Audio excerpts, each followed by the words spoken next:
say it loud, say it proud, Scottish JRPG. So it is finally time for me to tell you and review Cairn Mathair's Curse, a Scottish indie JRPG made in Scotland and highly inspired by Scotland as well. But before we get cracking on with the review, John aka Chicken Fillets here. If you like JRPGs, Scottish JRPGs, and a wee Scottish guy talk about, well, please consider subscribing to the channel. Now, it has to be said that I was provided a review copy from the developer, Ross McRitchie, and everything in this video is of my own opinion. Now, at the end of this video, this game will receive one of the Chicken Fillet Awards. It will either be given the Play It Award, which is the top tier, and what you want to see the game get. Check It, which is essentially, it may not be for me, but it could definitely be for you. And Avoid It. Well, that's kind of self-explanatory. Anyway, let's get cracking on. Now let's talk the tale of the tape for this game and a bit about the story. So Cairn Mathair's Curse is being released on PC via Steam on the 9th of October 2025. As I mentioned, it is a Scottish developed game by Ross McRitchie, who's based in Dundee, Scotland.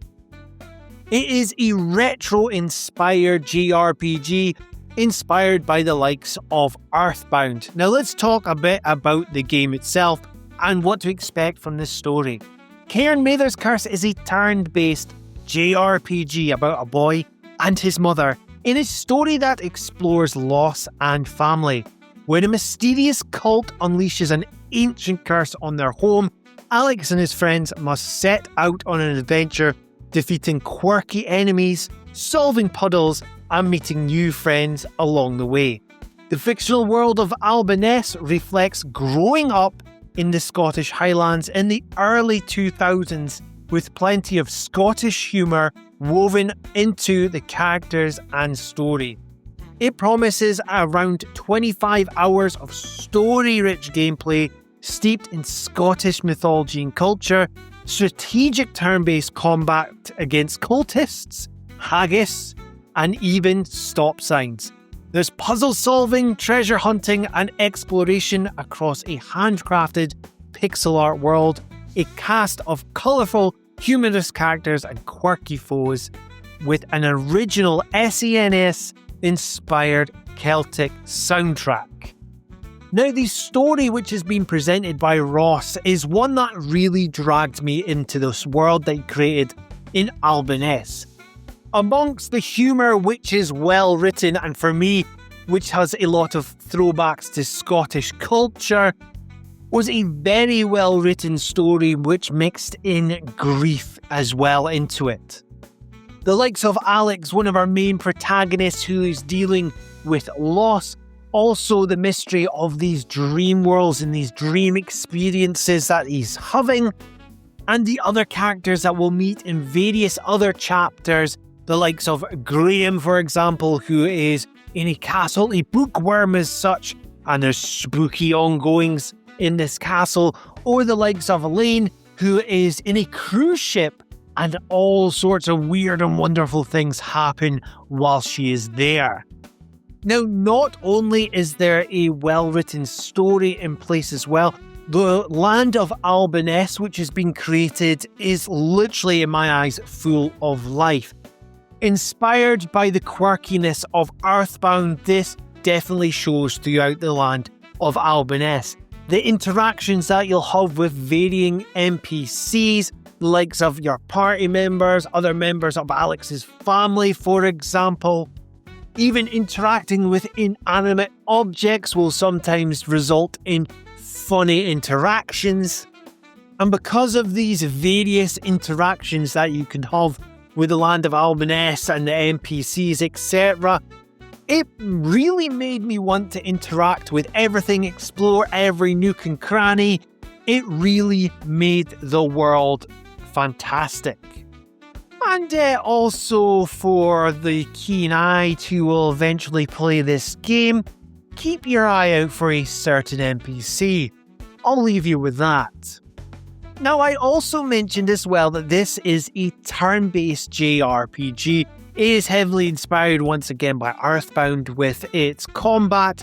So this is how it works. Now, come on, I did say it was turn-based, but on the right-hand corner of the screen, it shows the order of the attacks, whether it's the enemy first or your protagonists. Your characters have got 2 health bars. You've got the likes of life, which, well, that's your HP, your health points, and then you've got spirit, in Final Fantasy terms, is your MP for doing the likes of special magic attacks, etc. But your special attacks will vary dependent on your character. So for example, Alex, who wields a stick as a weapon, which can get better over time with various other sticks and weapons, will have a lot of physical combat, whereas the likes of Graham will have magic-based combat with being a bookworm. He'll look in his wee books and cast various spells. Now, it's got to be said that you're not going to have a cakewalk when it comes to the combat, etc. of the game. You really want to be keeping an eye on your life and spirit, etc., which will mean you'll have to keep an eye on your inventory to make sure you've got plenty of items to keep those going. There was points in the game as well where I thought a random battle was going to knock me out completely, but when you get through that battle and you win, wow, what a rush that you'll get. Now, I should make myself a bit clear when I'm talking about random battles, etc. On the world map, when you're running around the various places within Albanese, you see the enemies on the map. It's not a random encounter, they will come up to you. You can avoid the battles, but if they get you, you know what time it is. Fight time! You'll gain rewards as well, like so you'll earn money, you'll sometimes get items, and you'll level up and become stronger as well. So it might be worthwhile doing a bit of grinding as well whilst you're in the varying chapters. Now, as I mentioned before as well, that this is a retro-inspired JRPG. Well, it's really heavily inspired by Earthbound, as you can probably tell. There is great amount of details that Ross has done with the likes of the characters, little bits and pieces I started noticing. So for example, when you're low in health, your character's appearance will be slightly different. So I saw the fact that Graham, for example, when he was low in HP, or life, as you could say, that he had bandages around himself. And yeah, little things like that make a huge difference. Other things I was really happy to see, especially being Scottish myself, is the references to Scottish culture, etc. And this was in absolute droves. Some of my favourite things from this title that I seen was the likes of the items you could buy for getting your health up, your MP up, etc. The likes of Scottish items such as chocolate tea cakes. You could go into a chipper and get yourself a chicken fillet supper, a munchie box, for example, oat cakes, everything Scottish was here. Also other parts likes of when you're equipping your characters with various weapons. But I noticed as well, which made me chuckle, instead of head for putting likes of armour, hats, etc., it says heed. H-E-I-D, that's the way that Scottish people will say head is heed. Another laugh out moment that I had with this as well is during a battle against some bullies, you get attacked and one of the enemies comes out with, "Your da sells Avon." For any Scottish person, that is an absolute belter of an insult. Now, this game as well, as I mentioned, has an SNES-inspired Celtic soundtrack. Now, this was made by Ross's partner, Christine, and this soundtrack goes hand in hand with Cairn Mathair's Curse. With a varying soundtrack which accompanies the game, which you could have upbeat melodies, or you can have somber moments with that Celtic influence behind it. You could hear the likes of bagpipes whilst you're battling the enemy. or you could hear a fantastic Kaylee being played to the masses. I wanted to play some samples of the OST, so I hope you enjoy it as much as I have.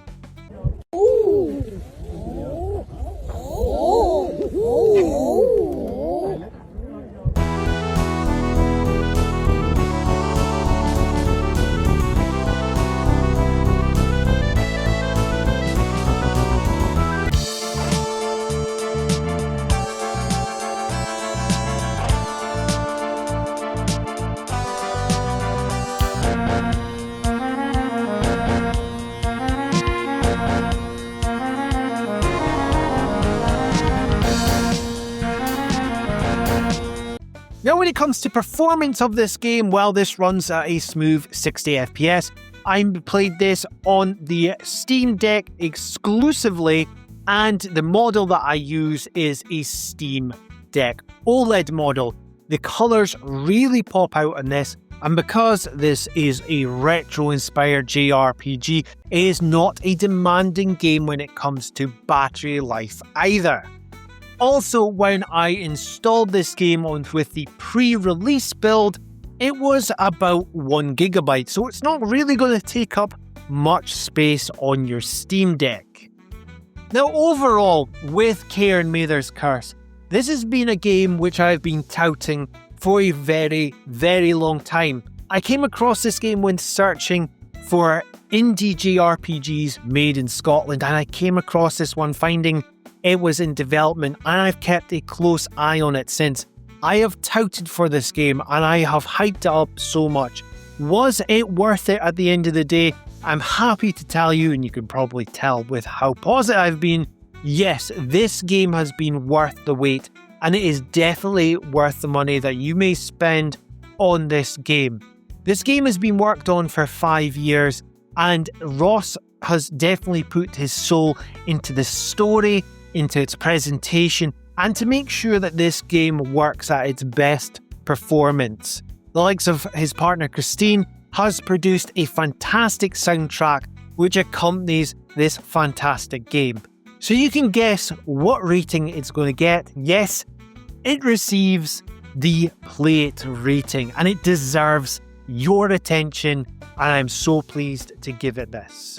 So there we have it. That is finally, so happy to tell you, my review of Cairn Mathair's Curse. Is this one that you're going to be picking up? Let me know in the comments down below. Now, if you like what you're hearing and seeing on this channel, please help me grow it by liking, sharing and subscribing.